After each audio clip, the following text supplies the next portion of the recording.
Steel Claw, and Swarm. If you're running a Transfiguration and creature deck like a lot of people do, this is a really good combination to have. It does a lot of damage, and if your opponent has a creature deck as well, then this card here is going to help you out with using their creatures to do damage to them. In this episode, we're going to cover part 3 of Unforgivable Curses. Today's combination, which is one of my favorites, is going to be Steel Claw and Swarm, so let's check it out.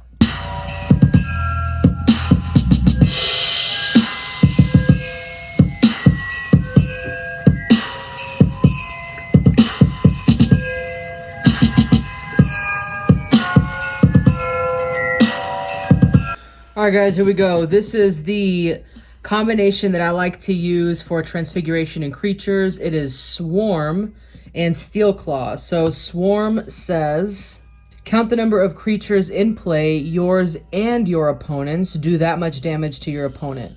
So it's not what damage the creatures do, it is how many creatures. So if you have one creature in play that does 10 damage, for example, this isn't going to do 10 damage to your opponent. This is going to do 1 damage because it just counts the number of creatures. And Steel Claw reads all your creatures do damage to your opponent.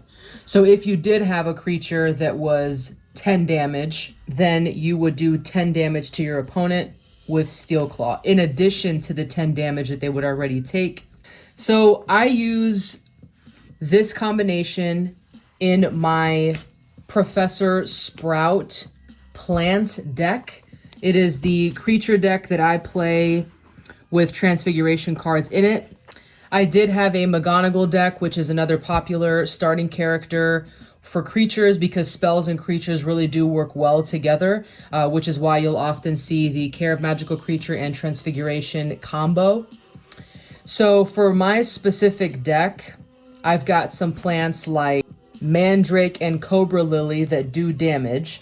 If I'm lucky, I end up getting a few of each. And in addition to my plants that will deal damage to my opponent, I also have healing plants. Umbrella Flowers, Leaping Toadstools. The thing about Professor Sprout as a starting character is she says each of your plants has 2 more health. And then she also provides 1 Care of Magical Creature's lesson power. As we know, the purpose of the game is to deck out your opponent, to have them utilize all their resources, all their lessons, their charms, their spells, their creatures, etc. Nothing else is left in their deck, therefore you win. So by doing damage to your opponent, you are essentially having them get closer and closer to depleting their deck. The good thing about having some of these plants, like Umbrella Flowers and Leaping Toadstool, is let's say an opponent does 3 damage to me, whether it's by a spell or a creature. What I could do is utilize these healing plants to take up some of that damage. So Umbrella Flowers reads, once per turn, you may let Umbrella Flowers take 1 damage that you were going to take. Leaping Toadstool reads, once per turn, you may let Leaping Toadstool take 1 damage that you were going to take. So I try to stack these up even before I get my creatures or plants that do damage. And the reason for that is I would like to be able to absorb as much damage as I can instead of actually taking it from my deck. So what this looks like is if my opponent, again, we'll go back to the example, if my opponent does 3 damage and each one of these will take 1, so that's 2 of that 3, then I'll end up only taking 1 card from my deck and putting it into my discard pile as damage done to me, because Umbrella Flowers would have taken 1 and Leaping Toadstool would have taken another.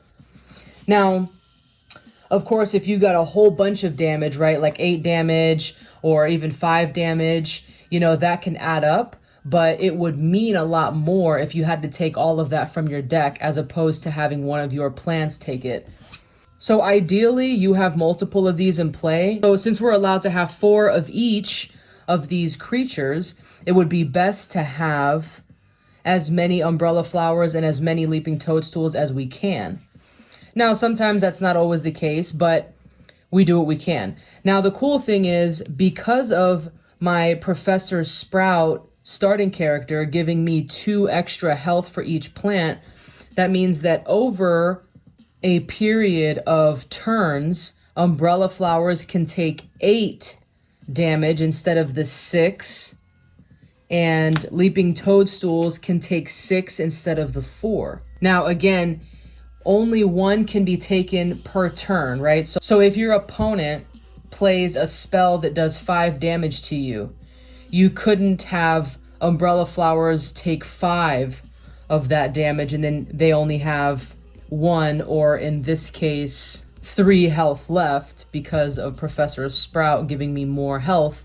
It's only 1 per turn.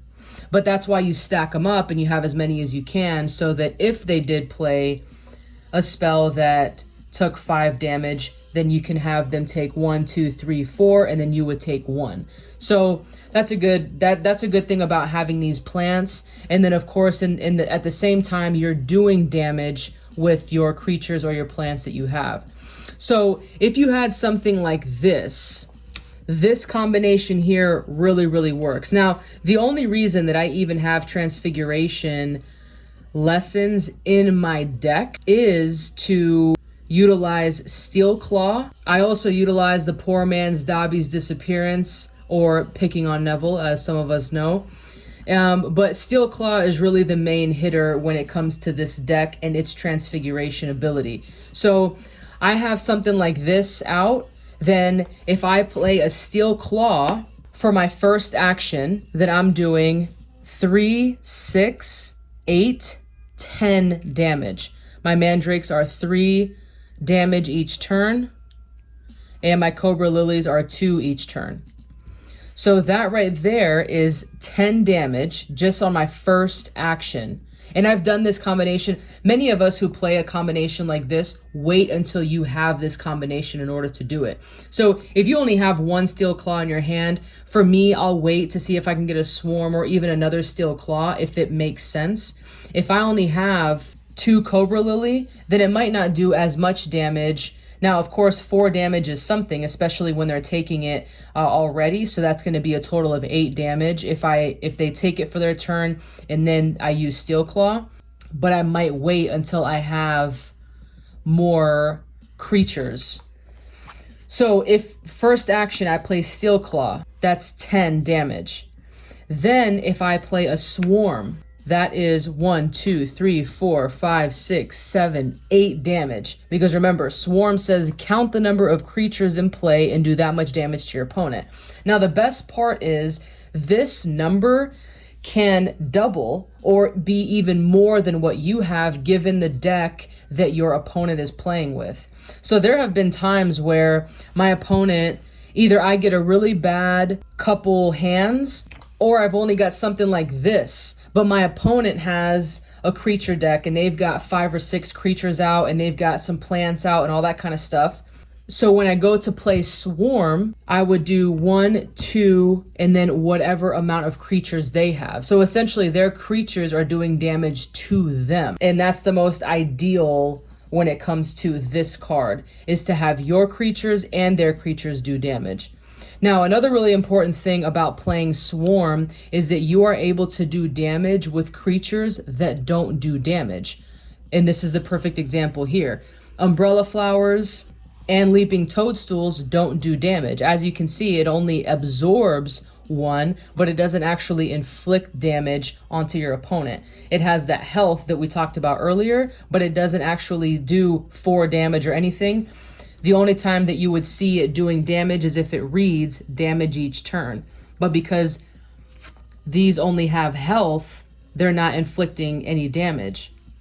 But having Swarm in play allows that to happen. So if I had something like this in play, and then I played Swarm with my first action, I'm doing 4 damage utilizing creatures that don't do damage.